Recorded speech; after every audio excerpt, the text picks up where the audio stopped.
Hello friends, నేను మీ బాంబే వార్తక్కను. మసాలాలు ఏమీ లేకుండా చేసుకునే సొరకాయ కూర. కేవలం 10 నిమిషాల్లోనే ఈ కూర ఎలా తయారు చేసుకుందామో చూద్దాం రండి. ఒక సొరకాయ తీసుకొని పైనుండే తొక్కంతా తీసివేసుకోండి. ఈ సొరకాయను చిన్న చిన్న ముక్కలుగా కట్ చేసుకోండి.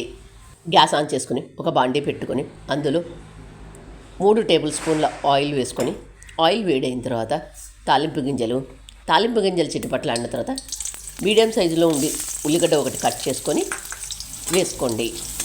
ఉల్లిగడ్డ వేగిన తర్వాత కట్ చేసుకున్న సొరకాయ ముక్కలు వేసుకొని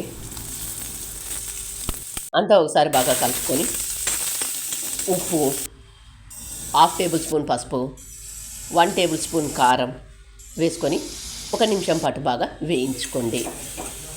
ఇలా వేగిన తర్వాత ఇందులో 1 కప్పు నీళ్లు పోసుకొని 3 నిమిషాల పాటు బాగా ఉడికించుకున్న తర్వాత ఉడికినది లేనిది ఒకసారి చెక్ చేసుకోండి. ఒక గిన్నె తీసుకొని అందులో 2 టేబుల్ స్పూన్ల జొన్న పిండి వేసుకోండి. అందులో కాచి చల్లార్చిన పాలు 1/2 కప్పు పోసుకొని అంతా ఒకసారి బాగా కలుపుకోండి. ఎక్కడ ఉండలు లేకుండా బాగా కలుపుకోండి. ఇలా కలుపుకున్న దీన్ని ముందుగా ఉడికించుకున్న సొరకాయలో మరొకసారి చేత్తో బాగా కలుపుకొని అందులో పోసుకోండి. పోసిన తర్వాత గరిటెతో అంతా ఒకసారి ఎక్కడ ఉండలు లేకుండా కలుపుకోండి.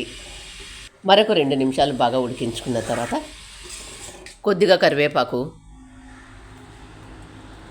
మరొక నిమిషం పాటు ఇలా బాగా ఉడికించుకున్న తర్వాత చివర్లో 1 టేబుల్ స్పూన్ బెల్లం వేసుకోండి.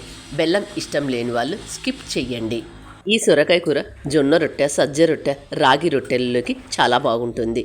బరువు తగ్గాలనుకున్న వాళ్ళు ఇలా చేసుకుని తిని చూడండి. మసాలాలు ఏమీ లేకుండా హెల్తీగా తినాలనుకున్న, బరువు తగ్గాలనుకున్న ఇలా చేసుకొని తినండి. ఎంతో బాగుంటుంది. మరి మీరు కూడా ఈ సొరకాయ కూరను తప్పక ట్రై చేయండి. మరి మీకు ఎలా వచ్చిందో నాకు కామెంట్ చేసి చెప్పండి. నా ఛానల్ కొత్తగా చూసేవాళ్ళు సబ్స్క్రైబ్ చేసుకోండి. వీడియో నచ్చినట్లయితే ఒక లైక్ ఇవ్వండి. మీరు ఇచ్చే ఆ లైకే మాకు ఎంతో ప్రోత్సాహాన్ని ఇస్తుంది. Thank you for watching.